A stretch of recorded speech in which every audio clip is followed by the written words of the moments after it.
ایک مرتبہ رسول اللہ صلی اللہ علیہ وسلم حجرے میں تشریف فرما ہے اور آپ کے گھٹنے کے پاس کا کچھ حصہ کھلا ہوا ہے. سطر تو پورا ڈھکا ہوا، گھٹنے کے پاس کا کچھ حصہ کھلا ہوا. دروازے پر دستک ہوئی. رسول اللہ صلی اللہ علیہ وسلم نے ارشاد فرمایا کہ بھائی کون؟ آواز آئی یا رسول اللہ ابو بکر صدیق رضی اللہ تعالی عنہ. آپ نے کہا کہ اندر آ جاؤ. ابو بکر صدیق اندر آئے، کچھ دیر بات کی اور چلے گئے. تھوڑی دیر کے بعد پھر دروازے پر دستک ہوتی ہے.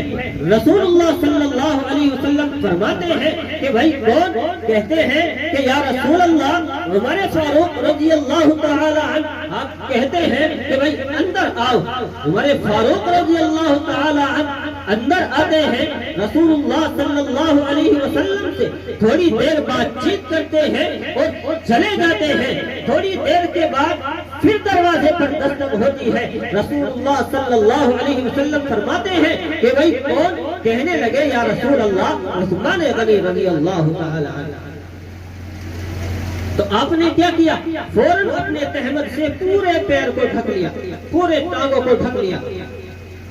حضرت عثمان غنی رضی اللہ تعالی عنہ اندر آئے، تھوڑی دیر بات چیت کی اور چلے گئے. لیکن یہ سارا ماجرا اما عائشہ رضی اللہ تعالی عنہ دیکھ رہی تھی. کہنے لگی یا رسول اللہ مجھے بتائیے تو صحیح اس کی کیا وجہ ہے کہ میرے ابا جان ابو بکر صدیق اندر آئے، آپ نے اندر آنے کی اجازت دی، آپ اسی حالت میں بیٹھے رہے. عمر فاروق آئے، آپ نے اندر آنے کی اجازت دی، آپ اسی حالت پر بیٹھے رہے. لیکن جب عثمان غنی آئے، آپ نے اپنے تہمت سے اپنی پورے پیروں کو ڈھک لیا. یا رسول اللہ ذرا بتائیے تو صحیح اس کی کیا وجہ ہے؟ حضور صلی اللہ علیہ وسلم نے فرمایا اے عائشہ تیرا ابا آیا، ابو بکر صدیق آیا، میں اندر آنے کی اجازت دی اور اسی حالت پر بیٹھا رہا. عمر فاروق آیا، میں نے اندر آنے کی اجازت دی، اسی حالت پر بیٹھا رہا. لیکن اے عائشہ تو نہیں جانتی عثمان غنی وہ شخص ہے، عثمان غنی وہ شخص ہے کہ جس سے آسمان کے فرشتے بھی حیا کرتے ہیں. پھر میری کیا مجال کہ میں ان کے سامنے اس حالت میں بیٹھا رہا؟